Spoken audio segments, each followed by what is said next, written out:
Good morning, good evening, good night. EagleMMA family. This is the problem with Flyweight.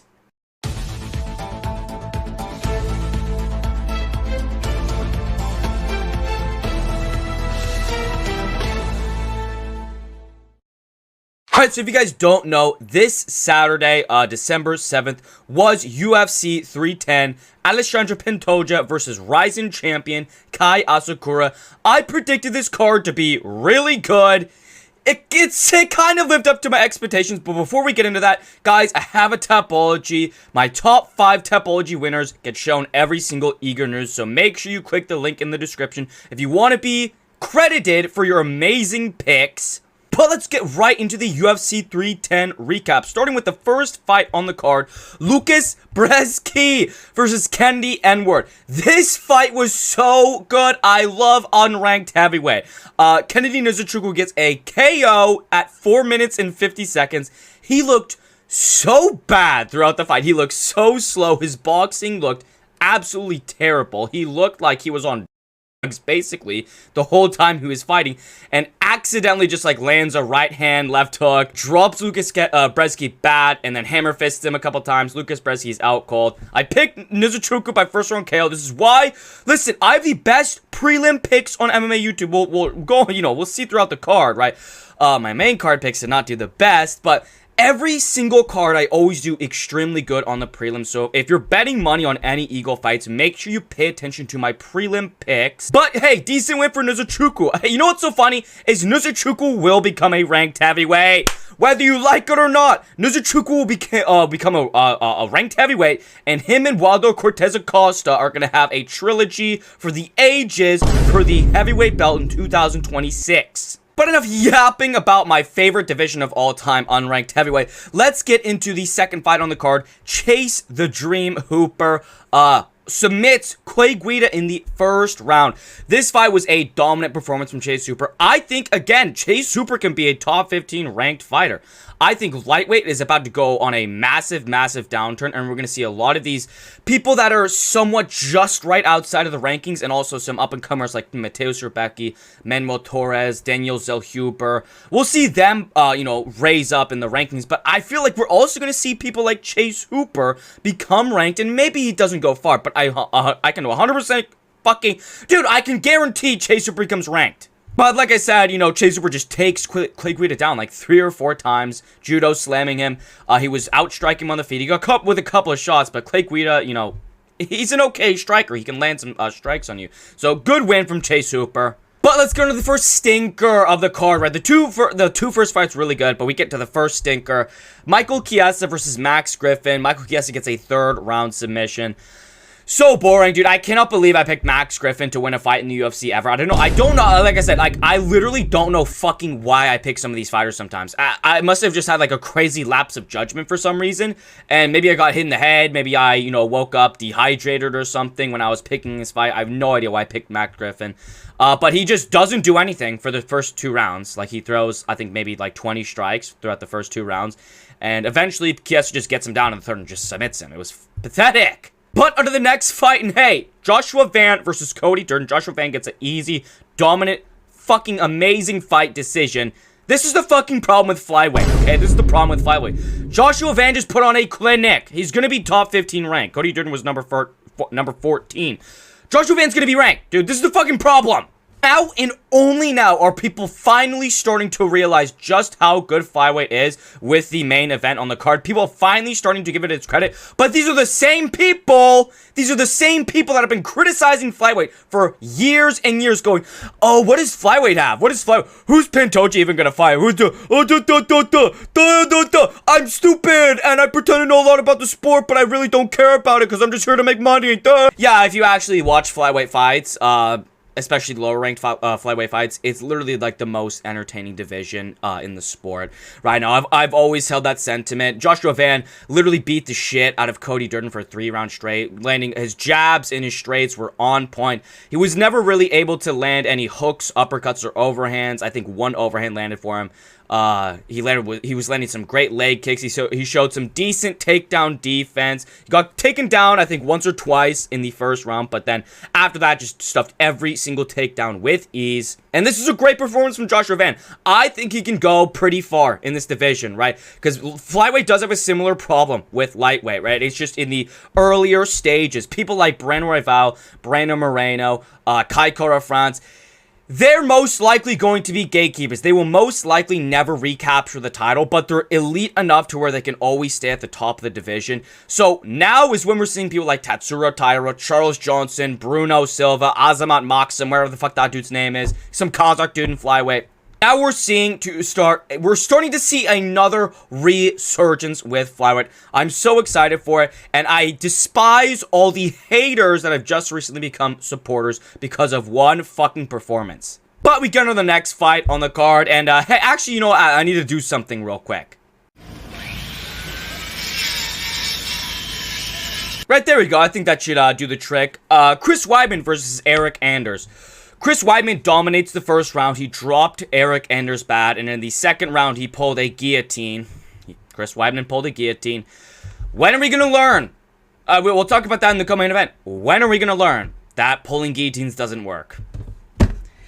It never works. It's worked twice in the past year, right? It was like, I think fucking Jim Miller got a guillotine, and Anthony Smith got a guillotine on like Ryan Spann or something. They don't work! And then he was just getting the shit kicked out of him for like literally 3 minutes straight on the ground. And with 15 seconds left in the fight, fucking idiot, retard Mark Goddard steps in and calls the fight. This is my problem. This is why I put up that sign, okay? That was actually a great stoppage. What are you talking about? Either stop the fight earlier or stop the fight later. This middle ground white knight bullshit is really starting to tick me off. You're really starting to make me want to unleash my dark passenger. Either stop it earlier, because you could have stopped it earlier when Eric Anders stacked in Chris Weidman's guard and came down with a massive ground and pound punch. You could have stopped it then. He had already done enough damage to warrant a TKO, but you let it go on for basically another minute. Basically another fucking minute. And then with 15 seconds left, Chris Weidman actually starts to defend the strikes, and Eric Anders lands like one pitter-patter punch within the last like 5 seconds, and then Mark Goddard stops it with 15 seconds left. Stop it earlier to negate all the damage you just took, or wait the 15 seconds and call it TKO post-round. Or wait the 15 seconds, see if Chris Weidman recovers, and then let the third round go on. Oh my god, that was actually a good stoppage. You're brain dead. Right, and we'll go to the next fight on the card. Brian Battle, the Butcher, Pooh Bear, gets a decision over Randy Brown. I hate that I keep on I keep on picking against Brian Battle. I have no fucking idea why, dude. He's one of my favorite fighters in the sport. I've always known he could be top 15 ranked. I don't think he's going to go super far, but I know he's going to be top 15 ranked because he does have the skill set. He's pretty decent. He's very well-rounded. He's got a great grappling game, great submissions, great kicking game, and he's got some decent boxing. He's got good cardio, and I've been watching him some stuff. He's the only fighter that I've ever paid attention to from Tough since they were fighting in The Ultimate Fighter. Only fighter ever, and I picked against him. I picked Randy Brown by first round KO, which he almost got. You know, he almost got that. He was starting to hurt Brian Battle. And it was so funny, dude. Brian Battle just basically clinches his way to a decision. He had like fucking 7.5 minutes of control time to Randy Brown's like 1:40 or something. And after the fight, during his interview, he was like, you know, I don't know why you guys are booing. I don't know why you guys are booing. Randy Brown wanted to clinch me the whole fight. I thought that was weird. I thought Randy Brown, I wasn't expecting Randy Brown to clinch me the whole fight. Dude, Brian Battle literally had 7 fucking minutes and 30 seconds of control time. Dude, he had 6 more minutes of control time than Randy Brown, and that all being in the clinch. The fight didn't go to the ground a single time, dude. He's such an alpha fucking gaslighter, and I think, dude, he should fight Vicente Luque, you know, someone else that fought on the card, and I think is our next matchup. Well, it's not. Our next matchup is Movsar Evloev versus Aljamain Sterling. This fight was actually pretty decent, and honestly, people are calling it a robbery. I picked Aljamain Sterling by decision. I picked him to win the fight. I had him winning, but that third round is completely a split round. That's a fight that you genuinely cannot call a robbery because of how close that third round was. Yes, Aljo landed 2 slams, but Movsar landed 50 total strikes, right? So that is a case where what is the you know line in the sand that is damage versus volume. Right, in the first round, obviously, clearly went to Aljo. He still, again, was slamming Movsar to the ground. Second round was clear Movsar as well. But yeah, it all came up to that third round. I don't have necessarily too much of a problem with it. I still see Aljo doing good things at featherweight. And hey, I've always known Aljo is going to do good things at featherweight. He does have a very good style. And we see now the difference between his featherweight fighting style and his bantamweight fighting style that I think Figueiredo should take more into account is he's turning more into a wrestler. When he was a 135er, he's a lot lighter, he's a lot more agile. So you saw him doing a lot more crazy shit, a lot more like crazy submissions. He got like the banana split over some fucking nobody. And now at featherweight, he's taking a more like gritty, strength-based wrestling game. And I think it's working out well for him. I think he can do good things. And I think Movsar Evloev should fight Ilia Topuria. Listen, dude, and I know, Volkanovski's getting the rematch with Ilia Topuria. There's no way they fucking make that fight, dude. There's no way they make Volk versus Ilia 2. That is like a like, dude, trust me when I say this, I would love and I would kick my little feet watching Alexander Volkanovski get knocked brutally out cold by Ilia Topuria again, but there's no point to it. Like, Ilia Topuria won the first round and was winning the second round until knocking him out cold. Like, out fucking cold. It was a brutal knockout. He was out for like a minute or something. We don't need to see the fight again. I think it should be Movsar because I think if Aljo won this fight, he should have gotten the title shot because I still think Diego Lopez needs one more win. I think Movsar has a long enough win streak. He has a decent enough resume. Same with Aljo being a former champion as well. But either way, now we do get onto the Vicente Luque fight, dude. Vicente Luque fights Themba Gorimbo and submits him in the first round. What am I, dude? Like, what am I supposed to say about this, dude? What am I supposed to say about this fight, dude? Like, what am I supposed to say, dude? Themba Gorimbo looks okay. You know, the fight's pretty, you know, nothing's happening. They trade, and Vicente Luque lands a right hand that lands pretty good, but it didn't, like, really necessarily stun Themba that bad. He looked a little bit, like, visually hurt from it. And in the same combination, Vicente Luque lands a jab off of the right hand, that, like, skids across Themba Gorimbo's head. If you guys know about Bruno Ferreira versus fucking that other guy, I'll show it on screen. But it was exactly like how that KO went and just shut Gorimbo's lights. So he just fucking shut down. Like, you pressed the power button on him. And he just fell to the ground. Luque wraps up an anaconda choke that isn't even like that in. Like, yeah, he has kind of like the hold on it, but it's not like a good hold. He doesn't even get the legs laced and just chokes him out cold. Just chokes him out completely. Most likely, obviously, because Themba Gorimbo was hurt bad from that like skidding jab. Themba Gorimbo, dude, go back to begging for money from The Rock, dude. Go back to fucking begging money from The Rock. Oh my god, dude. Oh my god. The Rock is, dude, I think The Rock actually knew that you sucked and he's just giving you money for like a tax evasion scheme. Because he can claim it as a loss. He can claim it as a loss and went to nothing and went to you getting knocked out by a fucking skidding jab, dude. Oh my god. Go back to promoting his terrible shoes and begging for money from him. Oh my god. But we go to the next fight, and hey, another reason that sign's up there. Dominic Reyes versus Pigheart Smith. He gets the TKO at, again, 4 minutes and 46 seconds. There was 14 seconds left to the round. Again, either stop the fight earlier or stop it later. It was basically the exact same thing that happened in the fight earlier. Stop it earlier or stop it later. Anthony Smith took like 100 punches unanswered in a row. He literally took like 100 unanswered punches in a row. Either stop it at 50 or stop it at 110. There's 15 seconds left. Call it a TKO after the fucking round ends. I fucking hate this shit so much, dude. Picard is, saying he's most likely retiring. I don't think he should. I still think he'd be a champion. I think 3 fights and a title, he can absolutely do it.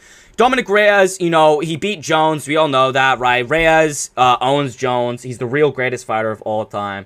And I think he beats Alex Pereira, so I think he should fight Alex Pereira next. But we get on to the main card opener, and one of my greatest picks of all time, because it's Mystic Eagle. I can predict these things. This is why you watch my fucking picks videos.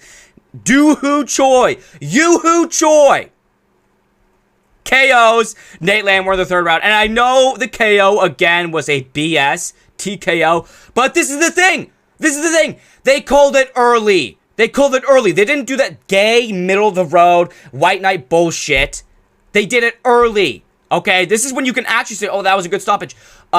Yoo-Hoo Choi just beats the ever-loving shit out of Nate Landwehr for 2 rounds straight, taking him down, just outstriking him on the feet. I predicted this fight almost perfectly. I predicted him by first round KO, but I knew he was going to beat the shit out of him with the boxing. Nate Landwehr went life and death with David Onama, and Yoo-Hoo Choi is basically just a better version of David Onama. They have a very similar fight style. They're both explosive with a good amount of power. They both have decent kicks and an okay ground game, and you can watch, you know, Nate Landwehr versus David Onama is one of my favorite fights of all time. I think it's a top 5 fight of all time. It was a crazy back and forth, but it's versus David Onama, dude. Like, that's crazy. Right, and at the 3rd round, I think like 15 seconds or 30 seconds of the round, Yoo-Hoo Choi gets Nate Landwehr down again and gets him right into the crucifix, and he's just landing, you know, a shit ton of elbows. He's landing a shit ton of punches. So he has the crucifix for about 2.5 minutes, and is landing punches for about 2.5 minutes before they called it. So they at least called it early and not that middle of the road bullshit. But we go to the next fight on the card. Bryce Mitchell versus Crone Gracie gets the KO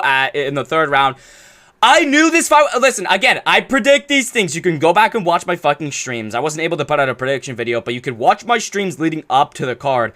I literally said Bryce Mitchell versus Crone Gracie is going to be really competitive. It's going to be really competitive. And for the first round and like the first half of the 2nd round, it was, dude, it was. And then Bryce Mitchell kind of just, you know, it was just kind of just, you know, it started with Crone Gracie pulling guard, and then that's just never a good look because it counts as a takedown for Bryce Mitchell.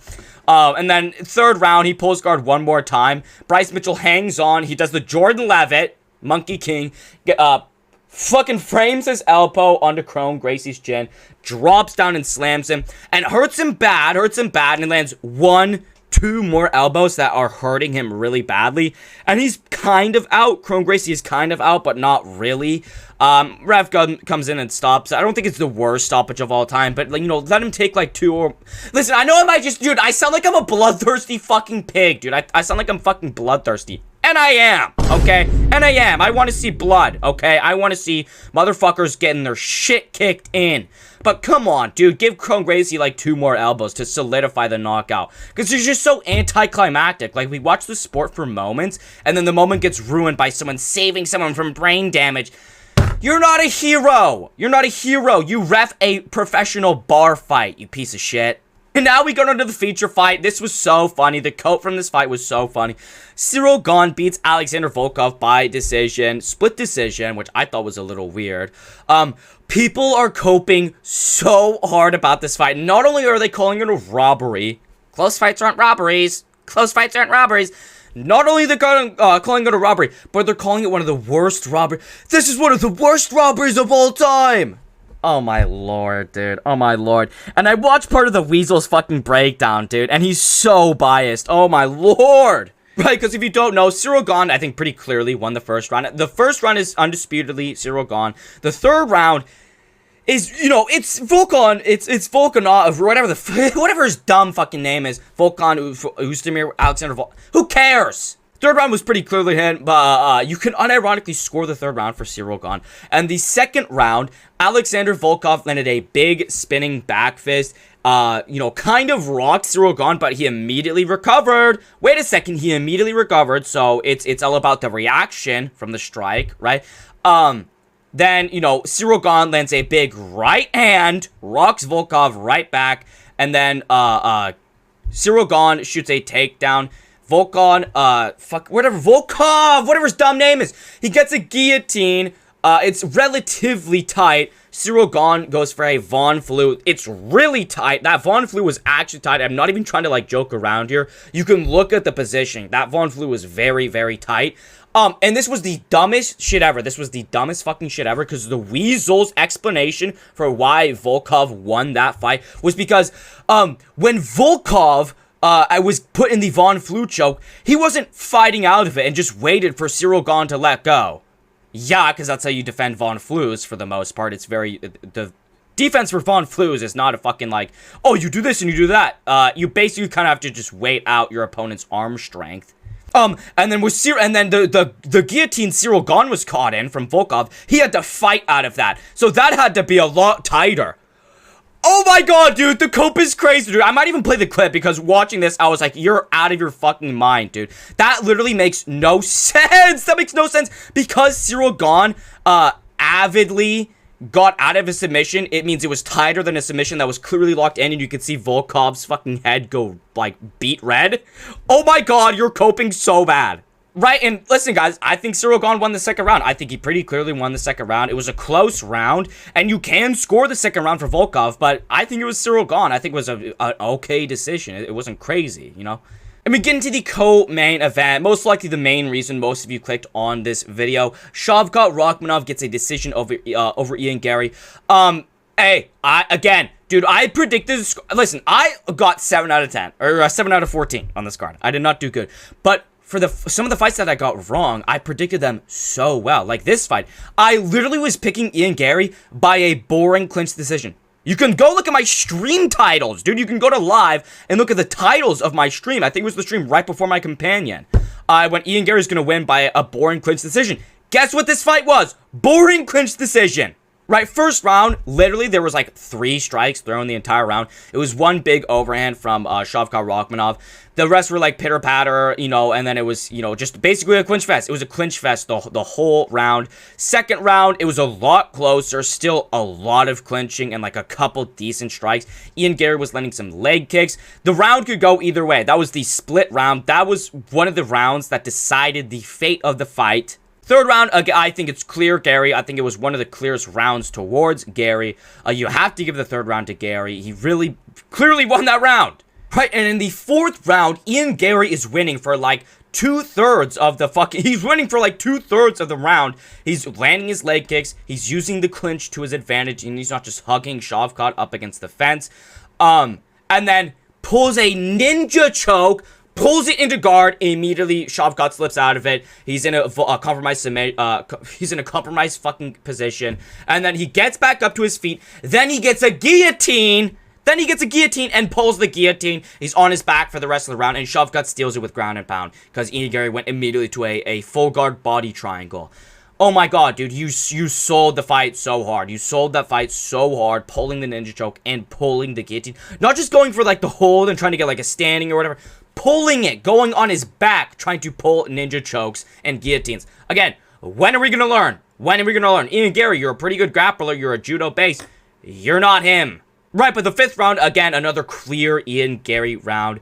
Out leg kicking him, out striking him on the feet, using the clinch to his advantage. So it really all depends how you score round 2. That round was extremely close, and this is why I actually want to see I want to see more like draws. I know that's terrible. I know I'm like Mr. fucking businessman. You know, let the UFC do their business and shit. They want to make money, but like this fight warranted a draw. All because of that second round. You need to score that round like a 9-9 or a 10-10, however the fuck you score it, dude. Because it was too close to definitively say who won that round, you know. Either way, I don't think people should be calling it a robbery. They should more so just be criticizing Shavkat's performance, which, guys, I've been saying this. I've been saying this before Shavkat fought Wonderboy. If he fights someone on the feet who's technical and rangy and dynamic, he immediately goes to the clinch. He does not entertain the striking with you at all. We saw that in his fight with Wonderboy, and I was calling it out ever since then. The very short amount of time, like 30 seconds, that fight was playing out in the striking with Wonderboy and Shavkat, Wonderboy was like whooping. He was outclassing Shavkat. Obviously, Shavkat holding him up against the fence, making it a boring takedown submission. But I literally have been predicting that Ian Garry, right? Rangy, dynamic striker, clinch. Hey, want to hear a fact? Want to hear a fun fact? Excuse me. Shavkat had 12 minutes of control time. 12 minutes of control time, dude. And Ian Garry outstruck him. Hi. Oh my god, dude. Oh my god.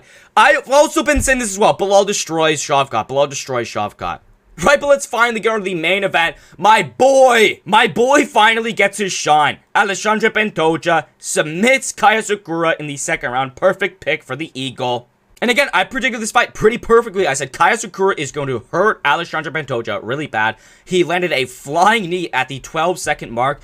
Massive fucking flying knee as Pantoja went in for a takedown. Eats it like it's fucking dragon fruit. Eats it like it's fucking papaya. and then wins the rest of the round with the striking, like not even grappling that much with Kai Sakura. He's winning in the striking, winning with his rush in, fucking hook and uppercut combinations. He was actually using some straight shots as well, which is crazy from Alexandre Pantoja. But either way, finally people are giving Pantoja his shine, dude. I'm telling you, Pantoja has been entertaining. He's had literally one boring fight in his entire life, and it was the rematch with Breno Rival, and it wasn't even that boring, dude. His fight with Erceg was good. His fight with Moreno for the title was a fight of the year, and every single contender fight he's had has been an absolute fucking banger. Right, and also Pantoja called out Demetrius Johnson in his post-fight speech. Obviously, pussy coward Demetrius Johnson immediately said, no, I'm not gonna fight you. Dude, look at all my belts. Look at all my fake belts. Look at the belt I won by beating John Dodson, and the belt I won getting a win over Ray Borg. Look at all my 11 fights against Ray Borg and John Dodson and Ian McCall. Oh my god, dude, listen, here's the Flyweight GOAT rankings. Right, number 1, Pantoja. Right now, it is Alexandre Pantoja. Number 1, easy pickings. Number 2 is Davison Figueiredo. People completely underestimate Figueiredo. He had really, really good wins. He beat Moreno twice. The first fight was a draw, whatever, but he would have won the fight if he didn't illegally hit Moreno. Demetrius Johnson is number 3 because, oh, he has fucking title fights or whatever. Then Moreno number 4, and then, the rest down the fucking way. Pantoja secured it, dude. Hey, DJ, you're gonna be a gust in the fucking wind. You're gonna be a fart in the wind when Pantoja gets his fucking money, right? And he eventually moves up and fights Umar, or fights Marab, right? And he fights Kaikar France, gets a rematch over Kaikar France and beats him as well. Pantoja has literally, with Pantoja's, 3 title defenses? Those 3 title defenses are 10 times better than Demetrius Johnson's entire career. Than DJ's entire career, dude. Pantoja is so fucking good. Right, but enough with the UFC 310 recap. Obviously, I went a long fucking time with that because I was very passionate about the card. And like I said, guys, I do have a topology, so make sure you click that link in the description if you want to be one of the top 5 people showed for every single Eagre news. Also, buy my memberships, $5 a month. You get a shit ton of content. Like, comment, subscribe, turn on notifications, and let's run through some more Eagre news pretty quickly because this video is getting really long already. UFC 311 and UFC 312 have both been announced, the main co-mains and the full card for UFC 311. I'll go through it very quickly because I'm going to make a whole video about that specifically.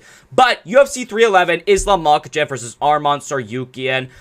Great fight. Finally, it needed to happen. I was gonna cry if Charles Oliveira got another fucking title shot over a bullshit win over Michael Chandler. And the co-main event of that being a pathetic nothing fight. Marab Devwelishvili versus Umar Nurmagomedov.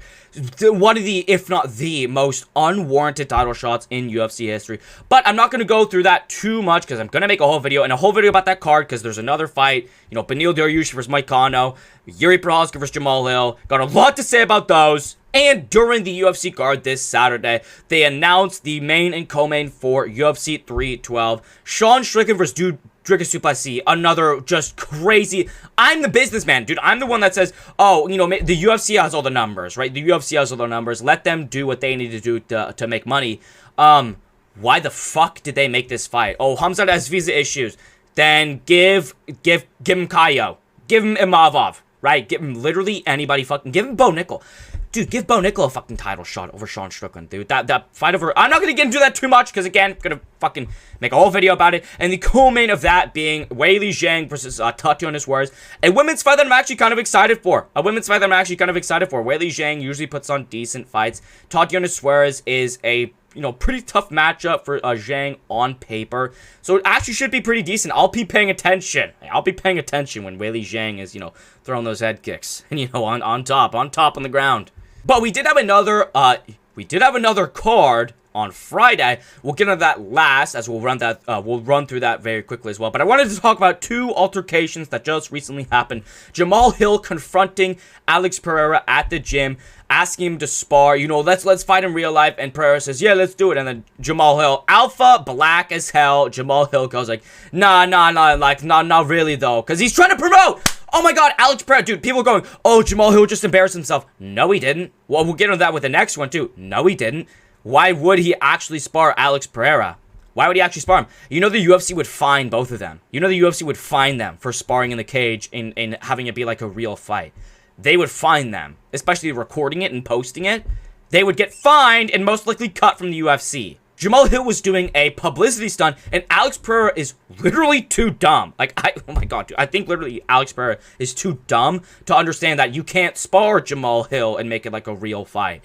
That's against the UFC contract. You're supposed to fight in the cage to make them money. And Pereira took it as it's like, oh yes, we will fight now then. We will fight now and we won't fight in the cage. And then Jamal Hill was like, okay, well no, like I'm trying to like promote something here. And people going, oh, Jamal Hill just embarrassed himself. No, he was trying to promote a fight and Alex Pereira is too dumb to understand that. And another alpha male that just canceled a fight very recently, I think within the last 2 days. Tommy Fury versus Darren Till were supposed to have a boxing match, and Darren Till kept on saying in his interviews when he starts losing, he is going to throw a head kick and start kicking Tommy Fury. He said it like 10 times or whatever, I don't know how many. He said it a bunch of times, and Tommy Fury posted on an Instagram story, the fight with Darren Till has been canceled because he's been saying he's going to head kick him. Oh my god, dude. He's like, this is a boxing match. If I wanted to have a real fight with you, we'd have a real fight. This is a boxing match. You can't throw head kicks in boxing matches. I don't trust you. You're a disgusting MMA fighter. So the fight is canceled, and I'm going to find a new opponent. Dude, he did that. This was a big power play from Tommy Fury. Big power play from Tommy Fury. You know Darren Till needed that money. Dude, you know Darren Till needed that money. Dude, you know he's on the fucking sniff. He's sniffing hard. He's doing some crazy shit. He needs... If he's boxing Tommy Fury after not fighting the UFC for like 4 years, not fighting for like 4 years or whatever, he needs that money, dude. And Tommy Fury just fucking mocked him. He said, you know what, guy, you're beta. Little poor beta. I'm just going to find someone else who respects the sport of boxing. And like I said, we had another fight card on Friday. Powerslap 10. Yes, I'm a Powerslap YouTuber as much as I'm an MMA YouTuber. When I have to tell people I do YouTube about MMA, I actually get sick to my stomach. But then I bring up, I also cover every single Powerslap card, and then their eyes light up because they actually know what Powerslap is and they find it very entertaining. So Powerslap 10 was one of the greatest Powerslap cards of all time. It was one of my favorite cards of all time in combat sports history. The first fight, they're not slap contests, they're fights. The first fight on the card, Luke Simmons KOs TJ Thomas brutally in the first round. It was so sick, dude. This is why I love Powerslap. Kalani Vakamielolo just fucking sleeps Lorenzo Florian in the second round. He dropped him bad at the first, then just absolutely sparked him out cold in the second. Powerslap is so fucking awesome. Also, Garrett Grimes gets a decision over Joshua Newson.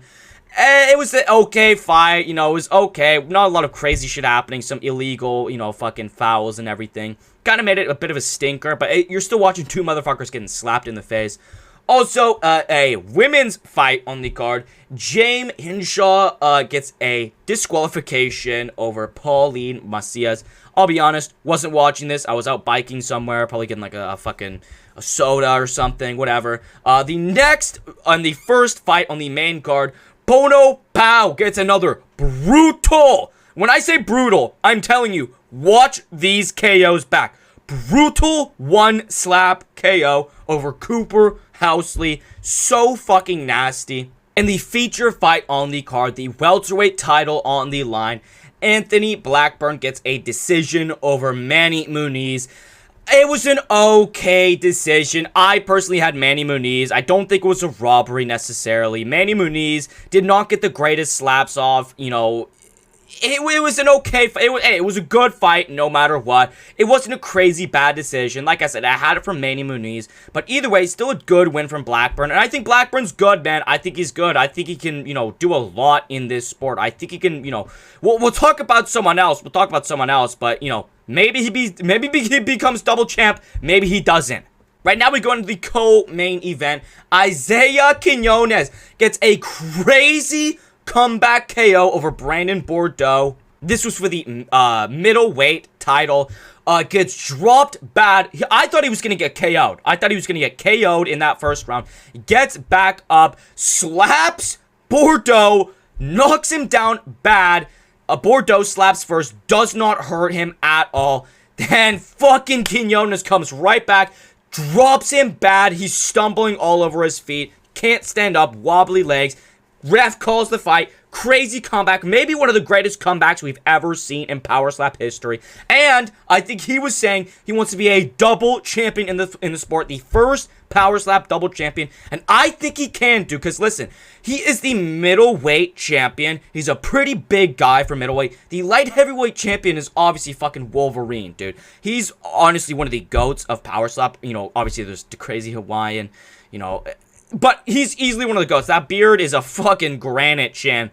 I think he could get it, though. I think he could get it. I don't know, but listen, I'm glad that he's actually putting it out there because I want to see Powerslap do good things. I want to see, you know, I want to see more than fucking 1 or 2 Powerslap cards a year, man. I want to see monthly, if not bi-monthly fucking Powerslap cards. I love this sport so much. And obviously, we get to the main event. Damien DeBell gets a decision over Dorian Perez.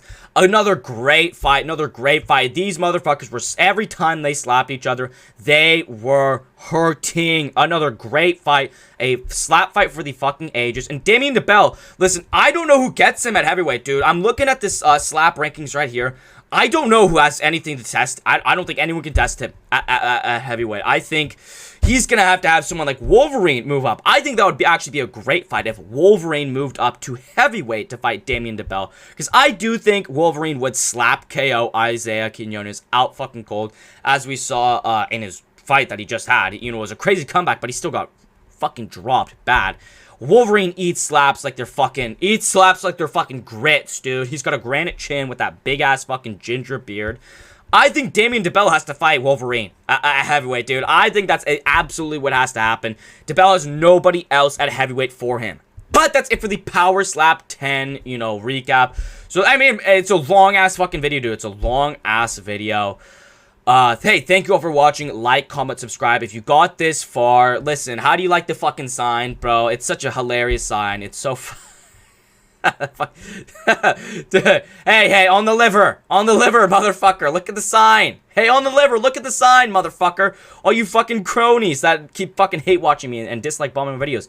Look at the sign. No stupid people beyond this point. Get out of here.